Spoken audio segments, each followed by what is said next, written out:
किसी कवि ने खूब सैर कही है।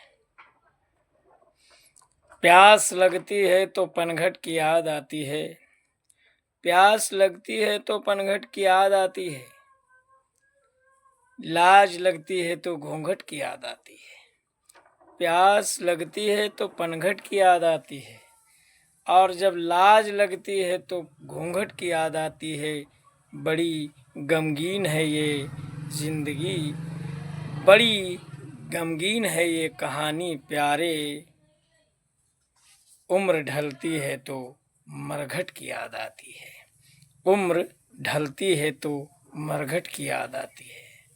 जब उम्र ढलती है तब मरघट की याद आती है। जब हमारा शरीर बूढ़ा होने लगता है तब हमें लगता है बचपन चला गया। जवानी भी बड़े प्यार से जी रहे थे, किसी को कुछ समझ नहीं रहे थे। अब तो शायद जवानी भी जा रही है। अब बुढ़ापा, बुढ़ापा के आगे मौत। अब तो मौत आएगी क्या।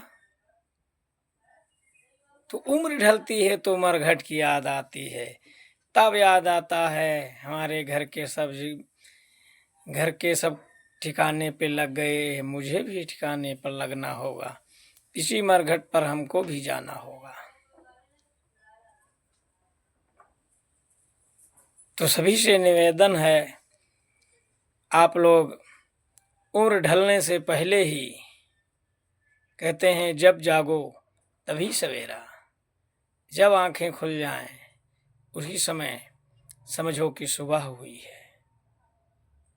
जब ही चाटा लग जाए ज्ञान का, उस ज्ञान को समझो, उसी समय तुरंत जागने की कोशिश करो।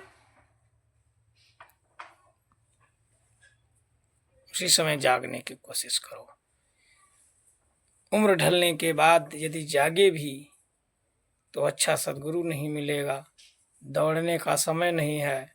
हर गुरुद्वारे जाने के बाद उनकी बात समझने में कुछ कठिनाई भी लगती है, क्योंकि हम अपनी ऐड़ को लिए जिंदगी को गुजारे हैं और सद्गुरु कुछ कह रहा है तो हम बात भी नहीं समझ पा रहे हैं। तो सबसे अच्छा है जब कहते हैं बचपन से ही भक्ति कर ज्यों आषाढ़ की ज्वात, कार्तिक बोए होत का जब बीज न जामे ख्यात। कार्तिक में केवल एक बार जोतने के बाद बीज बो दो, गेहूं बे दो, तो फिर उसमें बढ़िया फल नहीं आएंगे, फलियां नहीं आएगी, बाली नहीं आएगी। इसके लिए तैयार करना पड़ता है खेत को। तो खेत को तैयार करो, बचपन से ही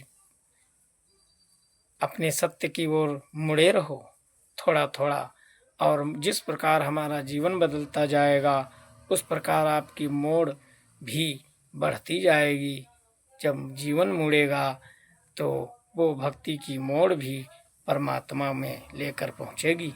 इसलिए पहले से ही हम परमात्मा में लगें। क्यों अपनी कहानी को गमगीन बनाएं। बड़ी गमगीन है ये कहानी प्यारे, उम्र ढलती है तो मरघट की याद आती है। उम्र ढलती है तो मरघट की याद आती है। इसलिए आप लोग उम्र ढलने से पहले जाग जाओ। सभी से निवेदन है, जितने लोग सुन रहे हैं हमारे इस चर्चा को, तो उम्र से पहले ही जाग जाओ। ये समझो कि हम किस लिए आए हैं इस संसार में। केवल कमाने खाने पेट भरने के लिए आए हैं। कमाते खाते तो जानवर भी हैं, मस्त रहते हैं, और हम भी बस इतने में ही लगे रहे, केवल कमाते खाते रहे, और जो पैसा, केवल पैसा पैसा देखते रहे, उस पैसे को कहीं लगाते रहे। इस क्या होगा। कुछ समय निकालो, कुछ उसी में जागो।